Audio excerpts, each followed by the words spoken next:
नमस्ते। आज के तासिकाओं में हम लोग अरस्तू के त्रासदी सिद्धांत पर चर्चा करते हैं।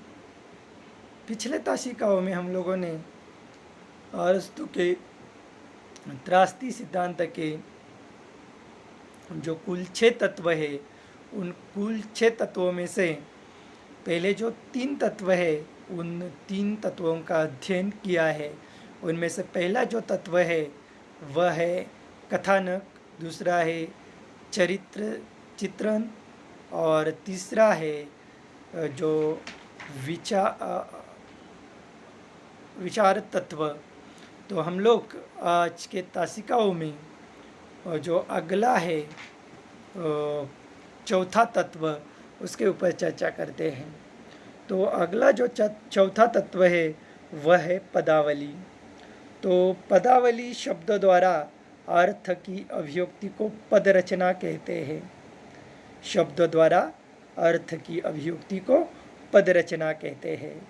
उन्होंने त्रासदी के लिए अलंकृत भाषा को आवश्यक माना है।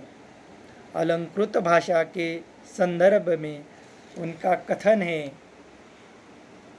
मेरा अभिप्राय ऐसी भाषा से है जिसमें लय, सामंजस्य और गीत का समावेश होता है। अरस्तु ने त्रासदी की भाषा संबंधी धारणा निश्चित करते हुए वर्ण, मात्रा, संज्ञा, संयोजक, शब्द, क्रियापद, विभक्ति, वाक्य रचना पर भी बल दिया है।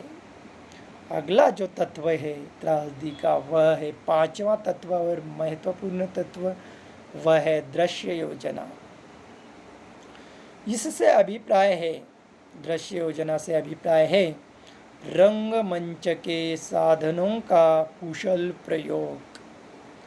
त्रासदीकार को रंगमंच को भी अंतरंग तथा बहिरंग त्रासदीकार को रंगमंच के उपकरण का कुशलता से प्रयोग करना चाहिए।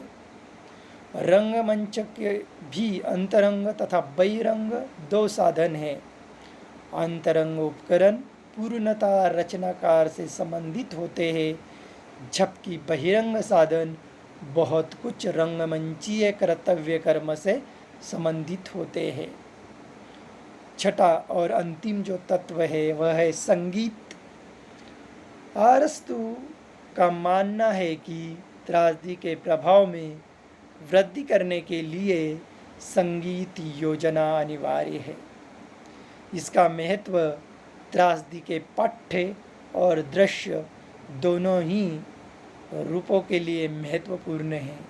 इससे कथानक की गरिमा में वृद्धि होती ही है, साथ ही भाषा में अलंकरण तथा शैली का प्रभाव क्षमता में भी वृद्धि होती है।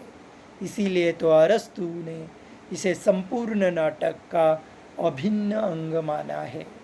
तो इस प्रकार अरस्तु ने जो त्रासदी है उसके 6 तत्व माने हैं और 6 के 6 तत्व महत्वपूर्ण हैं। त्रासदी यानी ट्रेजेडी यानी दुखांत नाटक। तो